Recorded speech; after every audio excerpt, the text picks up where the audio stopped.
Neal, that was good fun in the second half. What a boost that is just before Christmas. Yeah, to be fair, I didn't think we deserved to come in losing the game. I thought really unfortunate because they hadn't even threatened us. We were defensively very, very solid, and coming away from home, we wanted to make sure we didn't fall behind and cause stuff. So I thought we were solid in our shape. I thought we was good.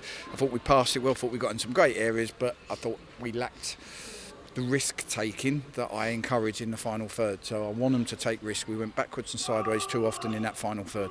We've got people with 1v1 domination, and the whole idea of the way we play is to get them people into great areas to go and do what they do, and they kept turning out and passing and not wanting to give the ball away. So that was the half-time message, to go and take 1v1 domination to them. And I thought second half we were outstanding. Higher intensity, a big part of it, and just the risk taking. That was the difference. Yeah, and that was the message. And I constantly say that in training: take risks. You get into them areas, you've got to take risks, make it happen. We give coaching points along the way, but when you've got a front four like we've got on that pitch out there today that can 1v1 dominate the players and cause them problems, you've got to go and get 1v1 and try things, try and take them on. And second half, I thought we did that. What's the mood like in the changing room right now? There seemed real, almost anger to the excitement and the passion in the goal celebrations today. Yeah, I think they were. I think they're frustrated. We all are. We've had a bad week injury-wise. I know we won last week, but we've had a really bad week with people falling like flies. We've had a couple more today, so that always puts a dampener on it, because I don't know what we're going to have to put out on Boxing Day the way things are going. But there is a real determination amongst them, and they're frustrated. So half time I said to them, do you realise how good you are when you go forward, when you take them risks? And I've always said it, we've got goals in us. So hopefully, if we can just tidy up the other stuff at the end, you can't do nothing about the first goal, but we can about the second, then we've always got them goals in us. How wonderful to see your Flying Dutchman Enzio Baldwin actually fly down the flank and take risks and beat people, and his distribution was good as well to boot. Yeah, absolutely. I think Enzio gets some unfair criticism. I think people say he's never in form. So that's because he's so good? I think he's so good that the opposition quite often put their best players out to mark him. So, when we played Northampton, who were a top of League 2 team, they swapped their wing-backs over just to try and deal with Enzio's pace, and still he was one of our biggest threats in the game. So I think people underestimate that opposition do their homework on him. And sometimes he might have a quiet game, but he's freeing up space for somebody else. But I've got total faith in him, and today he was electric. His crossing was fantastic, and the good thing was we got on the end of a lot of them. A couple of goals for Mitch Rose as well, including one from the penalty spot. Is he your penalty taker? I think Deno is when he's on the pitch. I think it's between them two, but I think if they're on the pitch, strikers always want to get that on their sheet. So I think Deno is, but Mitch obviously has done very well. He's taken 2 and scored 2. Kyle Wootton moves on to 11 goals for the season. A word on him?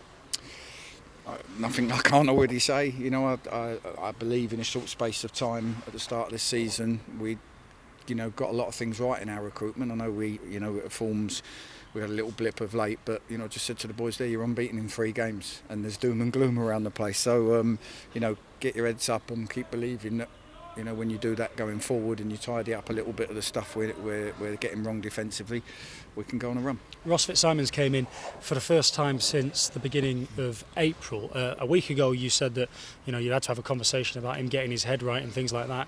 Did he get his head right really quickly, or did you have no other option? No, he got his head right. I still had a decision to make between him and Jake for the game. We gave Sam all the time he needed. He failed a fitness test yesterday.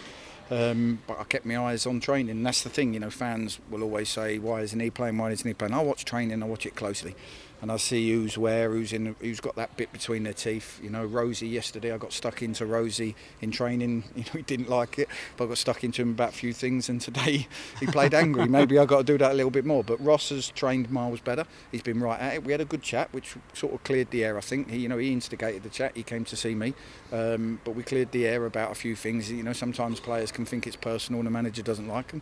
Wasn't the case.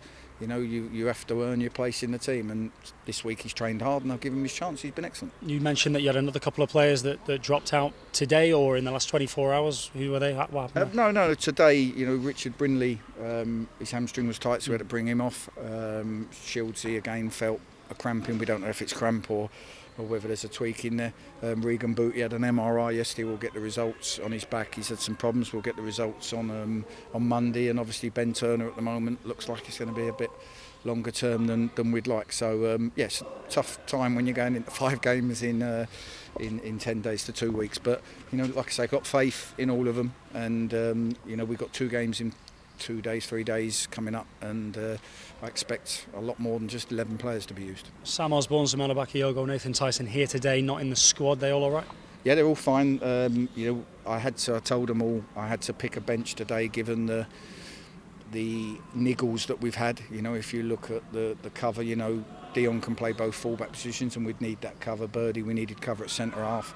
And in midfield we had no one else that could play centre mid. Normally if we have Regan on the bench or on the pitch, he can move inside, or Jim O'Brien, so we had to put Tom Crawford there in case we needed to change the shape or a centre mid, so we had to sacrifice a centre forward today. Anything more you can tell us on Jim O'Brien's injury from a week ago? No, progressing nicely. I think the doctor at Chesterfield did an amazing job. Straight away, the risks are infection, which hasn't happened up till now, touch wood, and there's a slight difference which we didn't realise at the time in tearing a muscle fibre from an injury and tearing it through a laceration. So it might be that makes it a little bit quicker.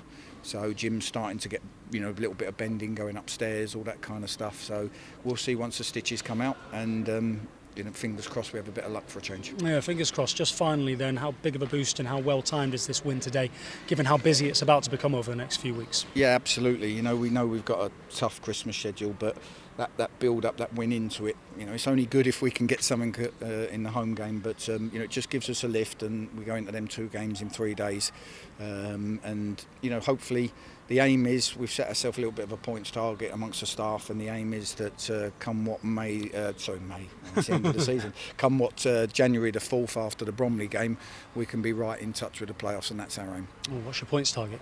I can't Just tell kidding. you. If we don't get there, you'll have a go at me. I would never. Thank you, Tom. No problem.